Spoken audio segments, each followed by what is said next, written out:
Hey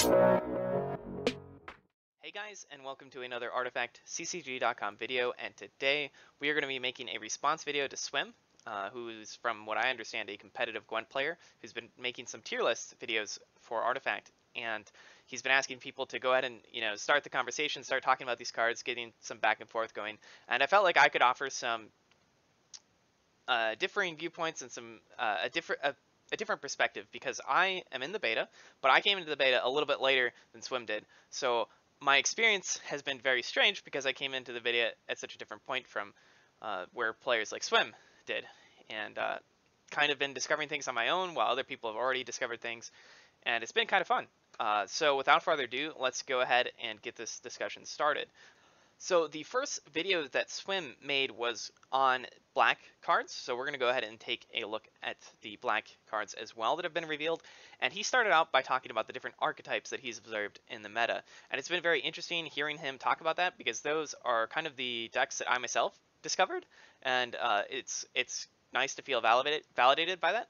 So the three archetypes that kind of are present in the black deck, in the black color, is the face rush archetype, where you're really just hitting your opponent's tower.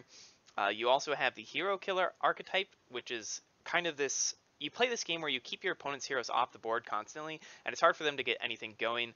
And if you do it right, you're not necessarily going full aggro against the tower. It's just they can't do anything throughout the course of the game, so you just eventually kill their tower because they don't have heroes, they're not playing cards, you're gaining an advantage. And finally, black can also play this economy game, this kind of late game gold style, where you kind of, you just keep going along, get all this gold, you buy cards like Fester of the Tyrant, your opponent can no longer kill your towers or your heroes, and eventually you just totally steamroll your opponent in the late game. And it's a deck that I myself very much enjoy, and I agree that I don't really know that there's much else you could do with black. But without further ado, let's just go ahead and start talking about the cards. Now, the first card we are going to talk about is SORLA, and for those of you who may think I'm being lazy by just pulling up this website, yeah, kind of, but I also want to highlight, guys, artifactbuff.com is a very great resource for different things. It put together this cool page where you can look at the pack stacks that people played. It has this nice card database where you can sort by different colors, by different rarities, things like that. So I figured I'd go ahead and give them a shout out in this video. So the first card is SORLA, and SORLA is very good. I like it, but it's very hard to fit in a list because it's only really an answer. You can kind of call it an aggressive option, or like a question, in the sense that you like kill this creep and now you're attacking the tower, but most of the time your opponent has to have a creep, and all you're doing is answering that creep. And answers can be good, but at the same time, questions are typically just better to be asking because if you're trying to play this playstyle of you're only answering your opponent's questions, then you're not going to get anything going on your own, and if you ever don't have an answer, you kind of lose. Whereas if you just keep asking questions, even if your opponent is answering them, eventually you might just win the game because they can't answer one of your questions. It's basically like the best defense is a good offense, and SORLA feels like very much a defensive card, and that's why I'd give it a rating of probably like a 3.5. As far as what Swim rated it, I don't know. They actually gave it a full star rating because it was his revealed card. Maybe I missed it, but he wasn't too high on it. He said that he overvalued it at first. He kind of compared it to Pickoff, which deals 4 damage to unit in any lane. So we'll go ahead and take a look at that here. Where are you? And there it is. And while I get that comparison, I'm not like fully convinced that Pickoff just replaces SORLA, because where I feel like SORLA gains value is as a one-of in a deck, where you, in any black deck, it feels like it's just an auto one-of for as long as there are decks in the meta that involve big creeps. There aren't really many of them at the moment, as Swim was saying, but at the same time, your opponent buys a Horn of Alpha. Having at least one SORLA in your deck means that by the time that Horn of the Alpha comes on the board, you have a response to it because you've been holding on to it. And I think there are enough threatening creeps that just keeping a one-of SORLA in your deck for whenever that happens to automatically be able to delete it feels like it doesn't get replaced by what Pickoff does. especially since pickoff doesn't kill a lot of the threatening creeps. But that being said, I will say that pickoff definitely takes the better like 3 of slot than a Slay would. But yeah, let's go ahead and move on. So the next card that Swim went ahead and took a look at was Lich. And Lich, for me, is a really intriguing hero because he's extremely dominant in limited format. His Chain Frost is nasty in that format because games tend to go longer, and heroes don't get as much armor as they might in a constructed format, and armor is the bane of Chain Frost. So at 5'9", I like his stats, mainly because Black doesn't tend to always have high health, and 9 health is a really good number for just surviving, and being able to have a hero survive is important.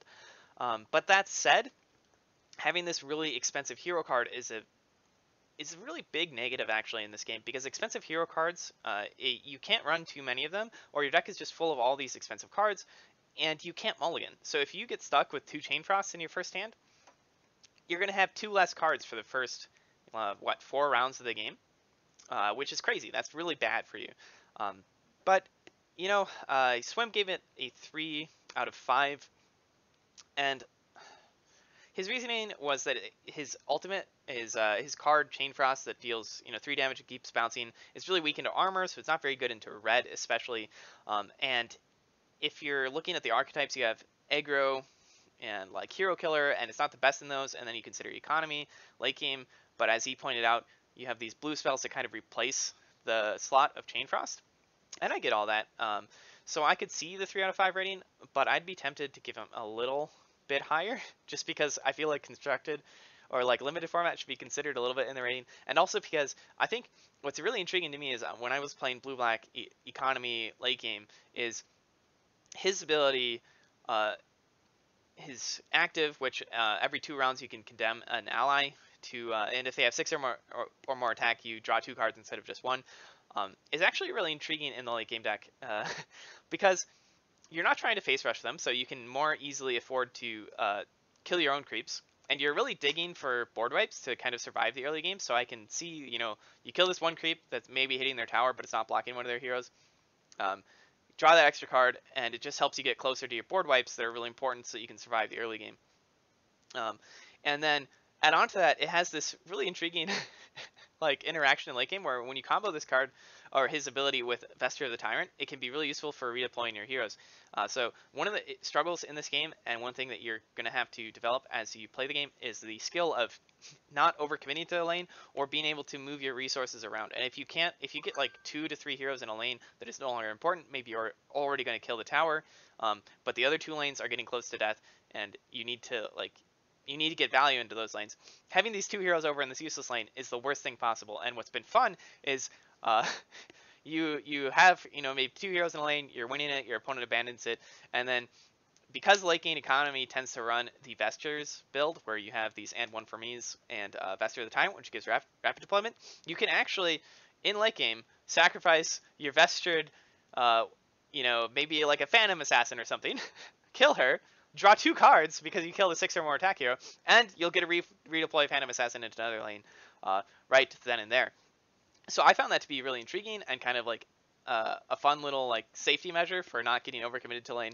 I'm not saying that somehow makes Lich like suddenly viable in the economy build, but I think I just liked having that high health hero that also has the safety utility in late game. And getting initiative can also be extremely important in late game. But with that being said, he does kind of clog up your deck with these expensive cards. So next we have NECROPHOS, and NECROPHOS is a hero I really want to be good because I really like him and I love his ability, his card. His card is amazing. So it's Heartstopper Aura, modify a black hero with deal 2 piercing damage to the hero's enemy neighbors before the action phase. So for anyone who doesn't know, you should probably know this by now, but neighbors means the person directly ahead of you and to their left and right. So if you have heroes units way over to the more than 1 unit over, they're not going to get hit by this. But the strength of this, and it's kind of similar to other cards that like other improvements like the blue conflagration that deal damage at the start of an action phase. These cards are extremely powerful because when they kill heroes, they essentially kill that hero for more than 1 turn, because that hero is guaranteed to not use mana that round, and then they're going to be dead the next round, and then to come and play the round after that. Whereas when you kill a hero in a lane after the action phase begun, sometimes that hero has time to spend mana.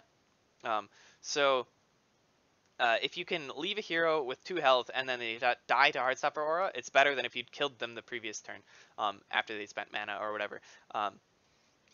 And it's also just, like, I love getting more than 1 Heartstopper Aura on him. It's, like, so fun. Like, for a while, I was just building these NECROPHOS decks where it's just like, let's just get NECROPHOS buff and all this stuff. But the reality of it is he is bad. So Swim rated him a 2.5.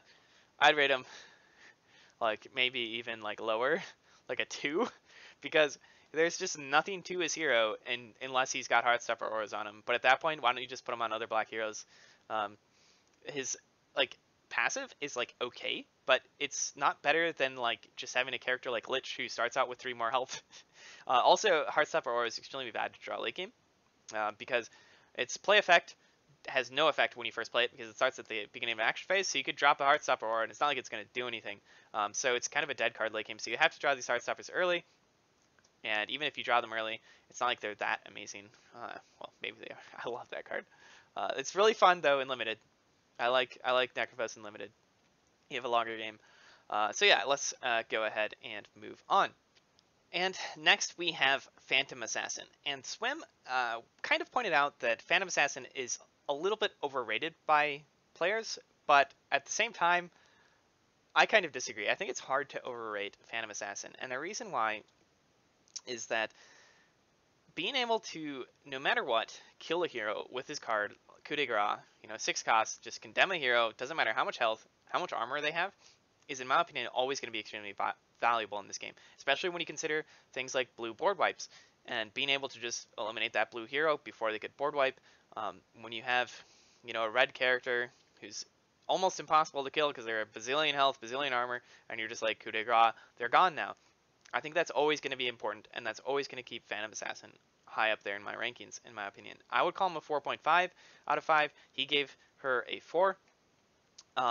And one of his points was that you could experiment with other heroes in the kind of the economy build. And I can kind of see that, because you're not as focused on just raw aggression and killing heroes. But at the same time, I kind of disagree. And that's because the late game economy build for black relies on gold production, and one of their gold production cards is Payday. And in order to get Payday to work, in order to get your gold items out there early, you have to kill heroes, and you can do that with your your blue support and in bringing in board clear cards. But you also need help from your black heroes, and Phantom Assassin is just the hero for killing heroes early on in the game, especially if you have 1 or 2 ganks in your list. Or if she just randomly gets lined up against a hero, dealing 10 will kill them. And then that 5 gold is actually 10 gold because you're going to play a Payday at some point. And I think that if in order for the economy list to work, you have to get gold going. And if you don't have an aggressive enough front line of heroes, I don't think you're going to get the gold going reliably enough in every game, because some games you might not get those blue wave clears. And in the games that you don't get those blue wave clears, you got to hope the Phantom Assassin killed a few heroes, so now you can Payday and get up to 20, 30 gold. So in my opinion, Phantom Assassin basically belongs in every black deck. But I could easily be wrong about that. And moving on, we have Riley the Cunning, the basic hero for black, and she is atrocious. She actually is kind of useful in the fact that she can deal 9 to towers and 9 to heroes, and that's really good. But having 5 health on her means that she's going to die all the time, and having heroes stay alive is important in this game, because when you don't have heroes, you can't play cards. When you can't play cards, your opponent can do whatever they want. She also brings a relatively weak card to the board. Now, there are moments where no accident will pick off an enemy hero, or maybe kill that creep that's blocking all your damage for the tower. So she's not utterly useless, but I totally agree with his rating of 2.5 for the hero. There's some stuff there with that heavy aggression, but that 5 health is just... It's rough, and I don't know that her card brings enough value to offset that 5 health. And moving on, we have SORLA, and this may be one of my biggest disagreements with Swim. So Swim gave her a rating of 3.5, saying that she kind of carries these hard aggro lists, and I kind of agree that she's important in those lists, but over time, as I've been playing black, my evaluation of her started out like, oh, this is awesome, and then I was like, oh, she just dies and her assault ladders aren't that useful. But now my evaluation of her just keeps going up and up and up because of her passive, which is deals 4 more damage when attacking a tower. So when she hits a tower, she's hitting for 12. And as I've played, that 12 damage is amazing. Like, just being able to hit a tower for 12 is basically a third of that tower's health. Like, yes, I get that it's like, you know, a little bit less than a third, but hitting for a third of a tower's health, if you ever hit that tower, is nuts, regardless of which list you're in. Especially, even in like this economy list, I've started playing SORLA just because what you're kind of doing in that list is you're getting into these vestures, right? And you're playing this extremely defensive style where you're like board clearing, you know, buy up vestures, your opponent can hit the tower, and sometimes I find that your offensive nature, because you're investing all this initial gold into defensive item, isn't very good, so you don't close out the game fast. And when you don't close out the game fast, you give your opponent all this time. So I've started running SORLA in there just because she like deletes towers, and you know, when you run her together with a hero like Phantom Assassin, you know, you toss her into a lane when you have initiative and you're deploying her in, you instantly coup de grace their only hero, and then all of a sudden SORLA is hitting for 12, and that tower is going to die instead of surviving. And that, in my opinion, is extremely important. I also really like her synergy with Kana, and I don't know that this is like really that viable of a list, but in my I've been experimenting with the economy build with Kana and SORLA, which may seem weird, but Kana can still bring in all this all the blue common card or like main deck cards for board clear. She's really hard to kill, and then not only that, but when you come into these late game situations where now you have your vestures, now your opponent is kind of behind you because of all this all these items you bought. Now you can be like play Kana's main card, which summons all these units, drop a assault ladders, and it's just like, and now I'm hitting your tower for 25 or whatever it may be. And being able to close out the game, I found it makes the list so much more viable. But I could be wrong. I certainly have much less experience than Swim in the game, so I would give her like at least a 4, maybe a 4.5, just because I think being able to force your opponent to answer the hero, or else they're losing their tower, is really important. And I think that some of the other heroes kind of lack that. Next up, we have Disciple of Nevermore, and Swim rated him just a 3. There's some problems with the card, so it gives all of your heroes, or all of your allies actually, +2 attack and -2 armor. And that -2 armor is a big deal, because it can, all of a sudden, all your creeps will die to even 2 damage worth of AoE. All of a sudden, your heroes are now dying in combat, all that stuff, and I get that. So it's kind of, you can't really play the card proactively before your opponent has spent their mana. And Swim said, you know, maybe Black has better finishes that you can use that aren't so risky. But I kind of disagree. In at least one of the archetypes, when I've played like the red-black hero kill build, you're constantly, you know, removing heroes from the board with legions, duel, with axes, berserker skull, with gank, with coup de grace, and in that type of a deck, Disciple of Nevermore is, in my opinion, really good, at least as like a 1 or 2 of. And the reason being, when you're in this hero kill list where you're constantly picking off heroes, your opponent can't react. Like, your opponent isn't going to be able to play AoE, isn't going to be able to board wipe you after you drop the card because all their heroes are dead. And in that type of a deck, having your additional damage to the tower card be cheap is important. So you could do a thing like in the round of 5 mana, you duel their only blue hero sitting in the lane right away, kill them. Okay, now you're free, and you have 3 more mana, and you're like, you know, drop that Disciple of Nevermore. And in that 3 cost slot, in that cheap slot, nothing adds more damage to the tower than Disciple, because the card itself adds 4. And then for each other unit attacking the tower, you're looking at 2 more damage. So if you have, you know, in this situation, like a Legion and a Phantom Assassin and maybe a creep, right? So you start off with the duel, kill them, and now you're looking at paying 3 to drop Disciple of Nevermore to deal 8 more damage to their tower. Well, if you have that creep there, 10 more damage to their tower, right? And this just compounds if you have more creeps. And it also really forces your opponent to react to it in the next round, which can be good. So I can see it, being a little bit risky if you don't finish off the tower that round. But what I like is, like, let's say you drop that, finish off the tower. Well, now if your opponent like just completely ignores that lane for the rest of the game, uh, it's not going to work because the Disciple of Nevermore is sitting there buffing all their attacks. Um, of course, it's not quite as a big deal as some other effects for killing the Ancient, but I just think that having that cheap option to add a ton of damage to the tower is really important in a hero killing list, and for that reason, I would give it at least a 3.5, just because I see a lot more viability for it than Swim did. Next up, we have Gank, and Swim kind of put Gank and Disciple of Nevermore in like the same category of cards that initially look really good, but eventually, as you play the game more and more, you're like, this isn't really that good. So he gave it a 3.5. He thinks that people are overrating it, and I would give it at least a 4. And this is kind of the fun part of this video for me, is that I'm those people that he refers to who overrate it at the beginning, but then we'll eventually find out why they don't like it. So I think it's kind of a fun little interaction, but I'm going to go ahead and give my reasons why I actually kind of like Gank, regardless of its weaknesses. So one of the things about it is that Gank will actually tend to kill your black heroes, which can be a bad thing. However, Swim has said that blue is kind of one of the most most constructed viable colors, and Gank is by far the best against blue because most blue heroes are extremely low in attack. So Gank won't kill the black hero that you're using to use Gank whenever you're attacking a character like Zeus, any of the blue characters. Like, name one that has high attack. There just aren't any. So your black heroes are safe in ganking blue heroes, and oftentimes blue heroes are going to, right at the start of a round, play a board wipe. So having a card like Gank, which can kill a blue hero before that lane comes around, is extremely important.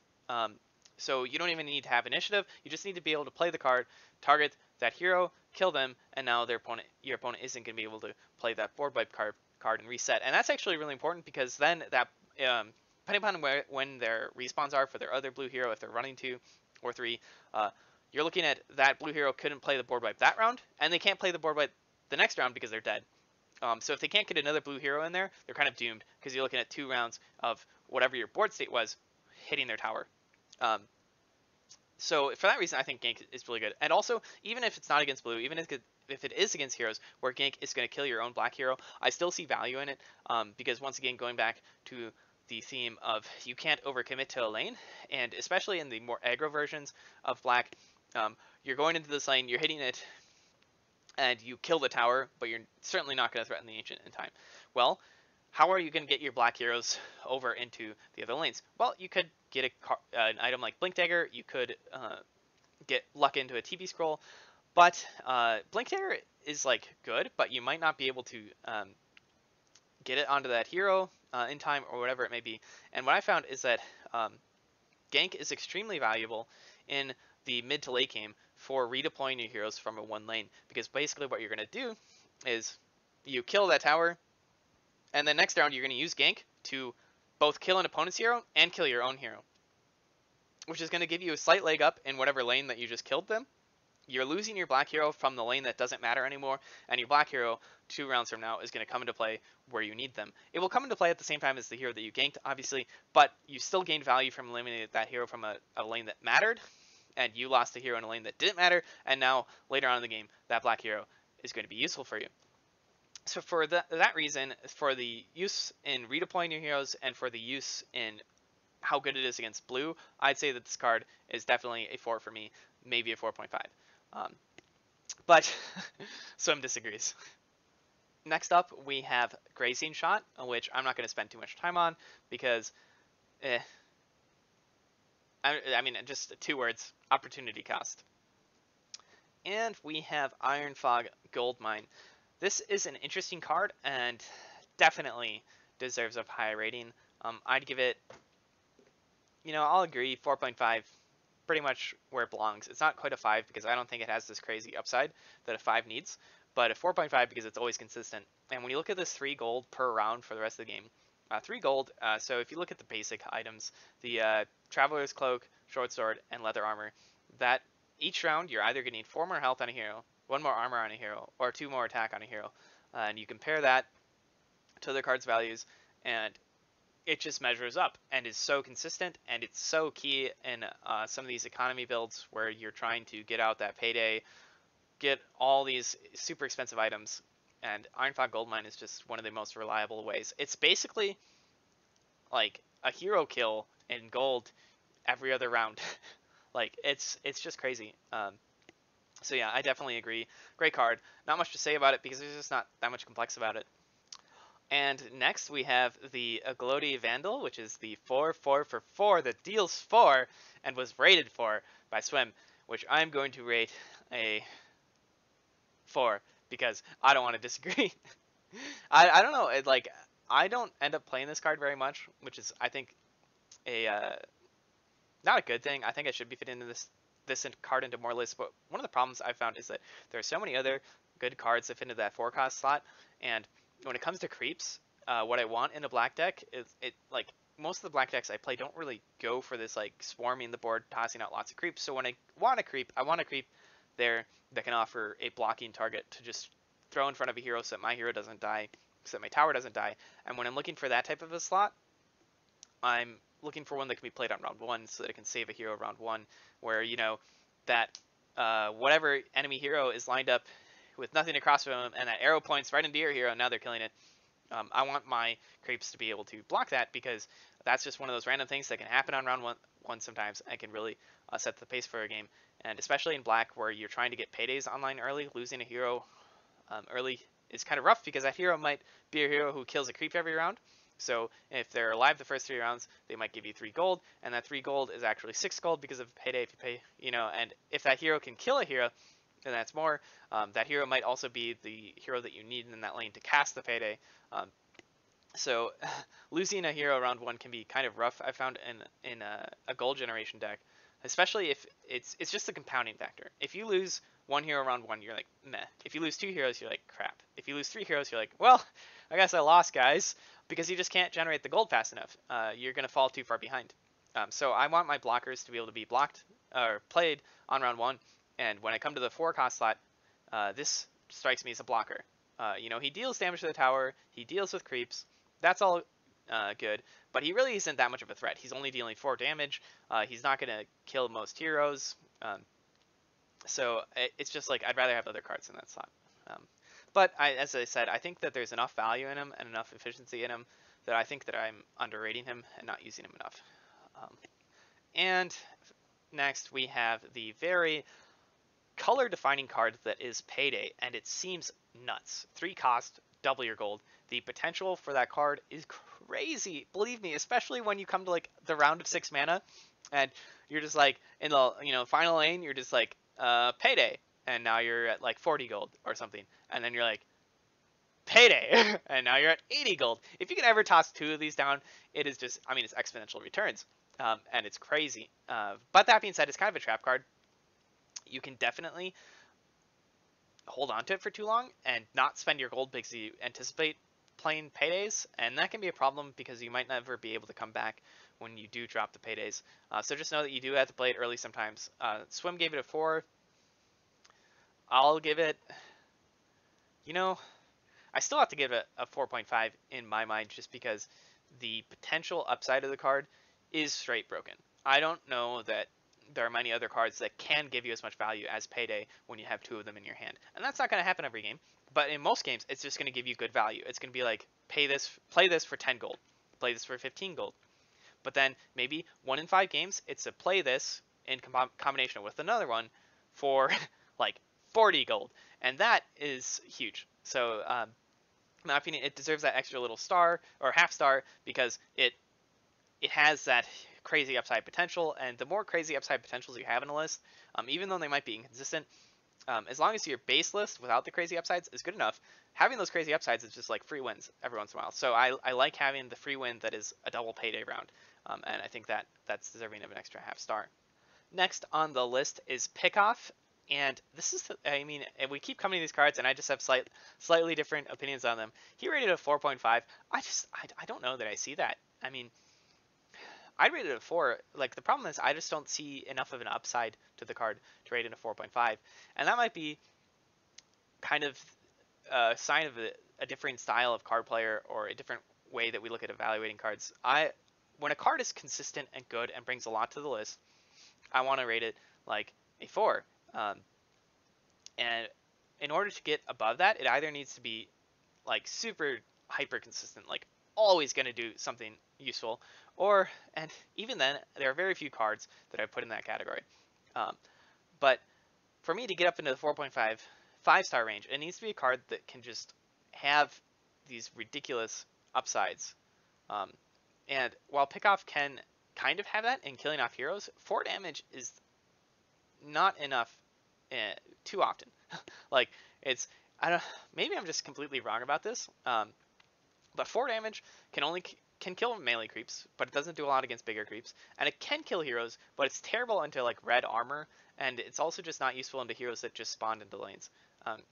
So it's like I'm looking for a card in that 4 slot to either kill a hero or to like farther my own board state, and like Pickoff can be used to sometimes kill a hero and can be used to sometimes farther like a board state by like, killing an enemy creep. But for me, I'd rather play like, I don't know, a gank, because a gank can do the same thing. It can kill creeps, but it can kill heroes more often. But I think I could be very, very wrong about this, because I think Swim makes a lot of good points when he talks about the benefits of Pickoff over gank. You're not as often killing your own hero, and Pickoff, you don't have to use your own hero to kill that creep.